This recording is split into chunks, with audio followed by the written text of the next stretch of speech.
जय जगन्नाथ दर्शक बंधु मु आपण मानकर छोटिया भाई डी कृष्णा मु आज गोटे एमती गोटे नियारा जोड़ी नहीं आसी जेटिकी गत वर्ष सुपर हिट गोटे नाटक देते नखी नानी पुओ भगिया से नाटक राइटर अरुण सार अरुण बारिक एवं तांको सांगे अच्छी डायरेक्टर शारदा सारे जोटे कि ए वर्ष 2025-26 रे आमर जात्रा सिंह बाहिनी रे सेकेंड नाटक एथु अंते कलिजुग शेष यही नाटकर राइटर एंड डायरेक्टर तो तांको सांगे टिके कथा हवा नाटक विषय पचारिबा नाटक केमती चलची अवश्य नाटकटा सरिलानी तो दर्शक माने केमिति एंजॉय करिवे नाटकटी केमिति हेइची से विषय टिके तांकरी मुहर सुनिबा जो माने ए नाटकटी को जन्म देइचंती आसंतु सर नमस्कार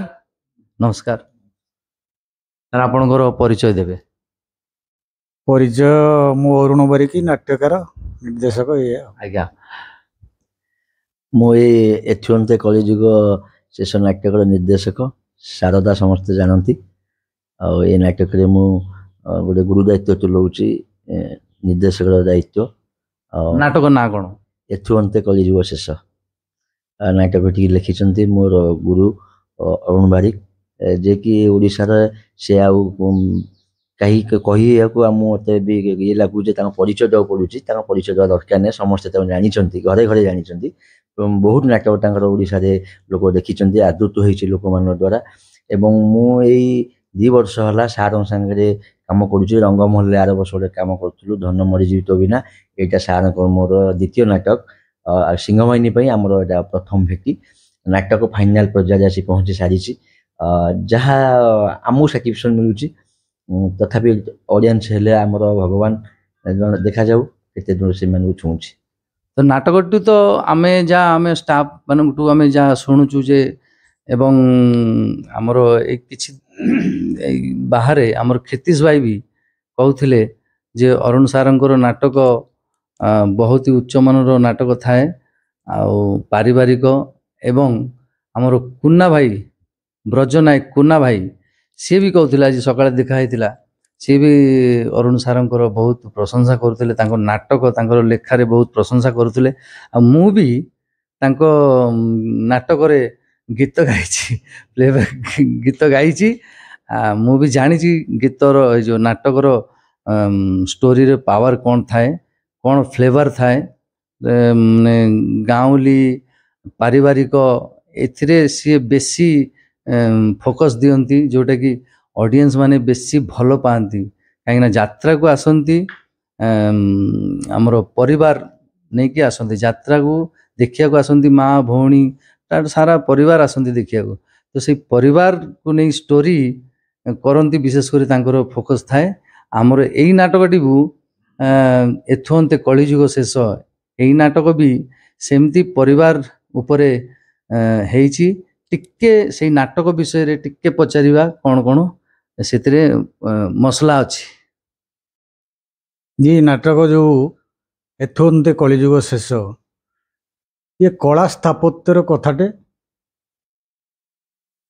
जड़े मूर्तिकार सी जीवन रे को रास्ता दे की जाऊची कोठी झुंटुची कोठी उठुची ता परिवार एवं समय क्रमे ताठू अलग हो जाइथिबा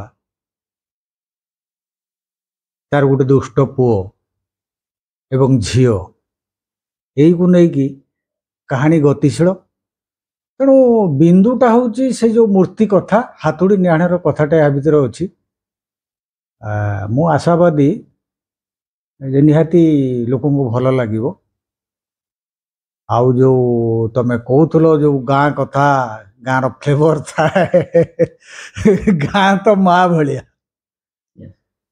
जी गाँ को भूलिला सी माँ को भूलिला ये जहाँ शब्द आज पार्टी बाहरुची जहाँ मु कहूची जहाँ मु लेखुची ये प्रथमे माँ पाखरु मिली गाँ पाखरु मिली तेणु छाड़ी अस्तित्व कहीं तो गोटे कथा हूँ गोटे लोक ଏ ଓଡ଼ିଶାର ପାଣି ପବନରେ ଜନ୍ମ ହେଇକି ଗୋଟେ ନିହାତି ଗାଉଁଲି ପରିବେଶରେ ଜନ୍ମ ହେଇଥିବ। ଭାବି ନିଅନ୍ତୁ ସିଏ କାଲି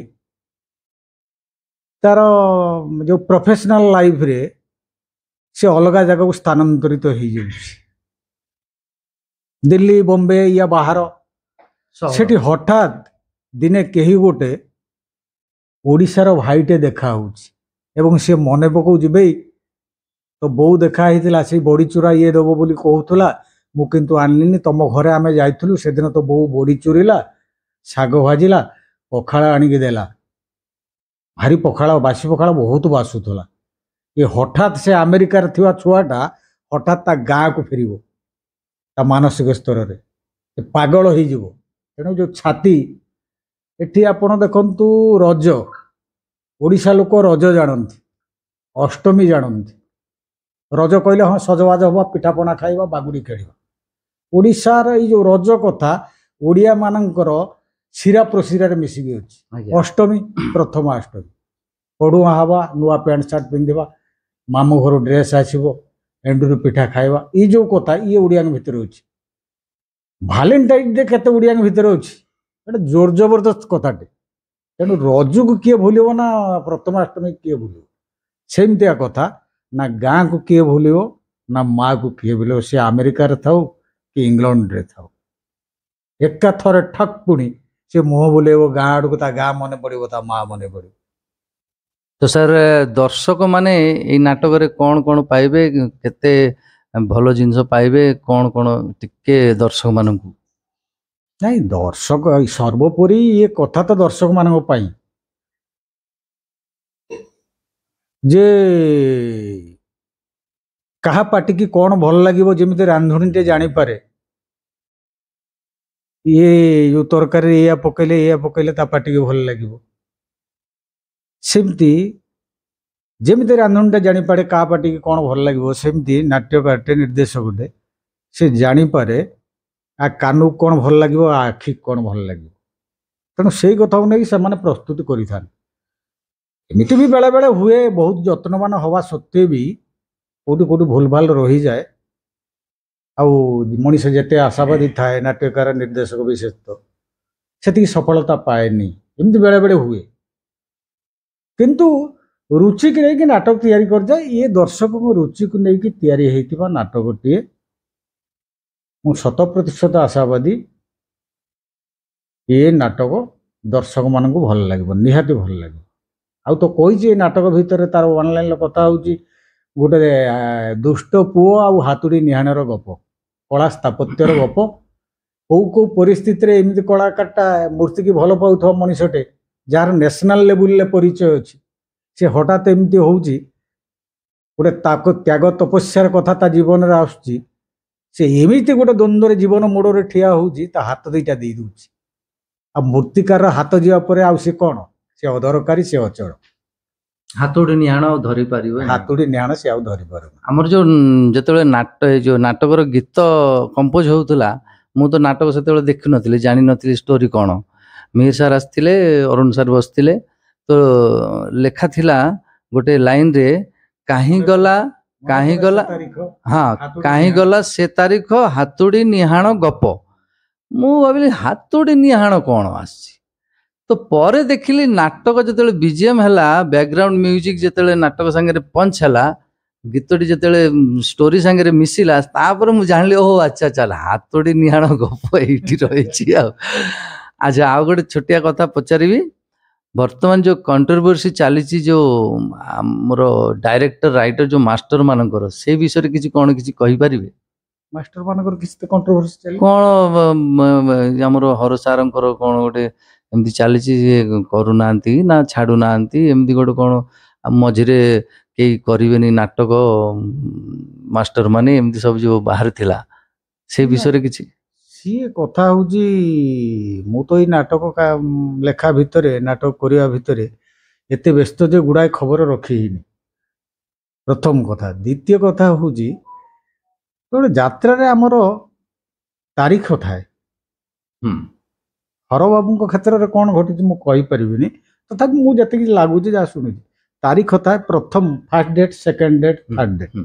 ଫାର୍ଷ୍ଟ ଡେଟ୍ आमर 20 22 23 24 भितर आरंभ हुए जून रो जुलाई 1 2 3 भितर सरी जाए सरे सेकंड डेट से आरंभ हुए से 10 दिन अवधि पर थर्ड डेट आरंभ हुए एमती हुए तेणु जड़े फास्ट डेटा भावी तो सिंह बाहिनी रे कला से 22 23 आसब जून रे जुलाई 2 3 4 जीव सी करने को किंतु आउ गोटे पार्टी भी से सेकंड डेट कर किंतु यही जो सिंह जो पार्टी प्रथम डेट थिला सी सेकंड डेट जो पार्टी जार अच्छी सी सही टाइम रे एका टाइम रे आरंभ कला सी आउ जून 22 रे एटी जने तो असुविधा पड़ो निश्चय गोटे डेट रे गोटे मनीष आ दी भाग केमती हम गोटे जगार हम ये सब छोट मोट कथा ये आम यात्रा भितर कथा आम परिवार कथा आमर जो मालिक माने हूँ कि कलाकार हूँ कि राइटर डायरेक्टर हूँ ये समाने समस्ते गोटे परिवार मनीष खाली विभाग हाँ ये काम करुच्ची से काम करुच्ची बापा बाहर दायित्व नौ बो घर दायित्व नौ ये कथा ना समस्त गोटे गोटाए घर लोक गोटाए परिवार मनीष एठी किछि से सब नाही ये सब चुक्ति रे सब ठीक ठाक बहुत बहुत धन्यवाद एतिकी समय देथिबारु सार माननकु तो आमे रहउचु आमे आशा करूचु आपण मानकु एई नाटकटी एथुअंते कलिजुग शेष बहुत भलो लागिबो 28 तारिख रु हमर पार्टी बाहरुची निश्चित आसीबे बस्ता बालेश्वर जलेश्वर रे देखिबे गीत गाए कलिजुग शेष सार कहउचंदी गीत गायकु सेई नाटकर